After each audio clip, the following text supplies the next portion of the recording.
Hey everyone, today I have here a Tennis Tutor Model 2P. This one is not turning on at all, even with the battery and everything, so I guess those batteries are pretty old. I'm going to try to reach through this little compartment to see if I can access the batteries without having to open the machine.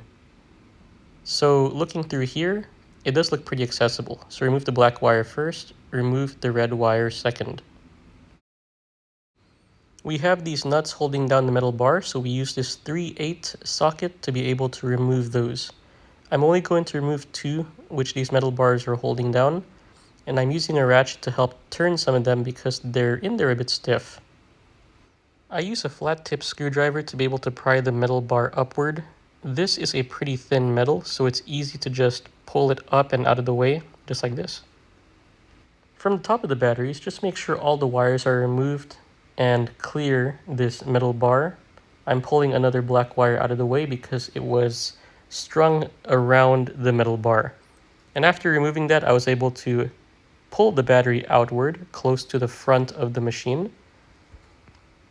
And from here, I had to cut some tape using this razor blade all the way around. And I jammed a flat tip screwdriver in between the batteries and pried to the side to be able to separate them, since there's a little bit of glue residue between them. After which I was able to pull battery number 1, followed by battery number 2. These batteries are dated 2006, which is pretty old. I'm going to be replacing both of these with this 12 volt 10 amp hour battery, and just a single one, lithium battery. Much lighter than these two together. I'm going to slide it back into the compartment. Next, bend this metal back into place to cradle the battery. It is a bit harder to bend the metal back into its shape, however, it was possible to do so. Also, it's important to make sure that the nuts go into place as well to be able to hold that metal piece down. So here I am putting the nut number 1, followed by, on the right side, the nut number 2 as well. Another thing to note is the older batteries came with F1 terminals, which are narrow, and the new battery comes with a wider terminal, which I think is F2. So I'm going to have to cut this tip off and then put this other tip on.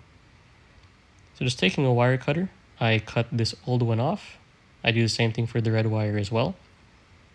And then we take the wire cutter, strip the wires just a little bit towards the end to be able to make contact with this new tip in here. Slide it right on top and then crimp 2 times. One towards the base of the wire and one towards the farther end of the wire.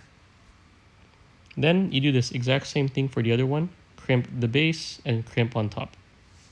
Should give it a good connection. Next, back in here, we just connect the red wire first.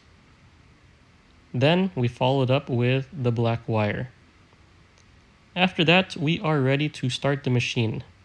So if I hit the power switch on the right side here, this thing should turn on. And then after that, I checked the top, checked the sides. Everything was working as expected. You see the top motors moving. You see the front motors are moving. And if I change the speed of everything, it works. So that's pretty much it. Thank you very much for watching, and I hope to see you in the next one.